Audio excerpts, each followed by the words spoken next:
সুন্দর আছে, মানে রয়্যাল বেঙ্গল টাইগারের মতো পুরা। কাকু ডোরা কাটা দাগ দেখে বাঘ দেখে না যায়। এমনি ভদ্র আছে, কিন্তু সমস্যা একটাই, তো পার্সোনাল হাইজিনটা মেনটেন করলেই ঠিক হয়ে যাবে। আমি ওকে যখন নিতে গেছি আমি দেখি যে একদম ছটফট করতেছে, দৌড়াদৌড়ি করতেছে। আমি যদি পার্সিয়াতে এত ছটফট করে না। ভদ্র, সোশ্যাল।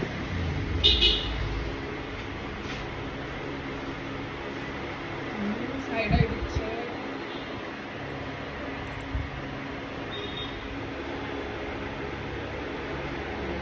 আমি রয়্যাল বেঙ্গল টাইগার না খাইতে খাইতে বিল্লু হয়ে গেছি। সুন্দরবন থেকে সোজা ঢাকা চলে আসছি।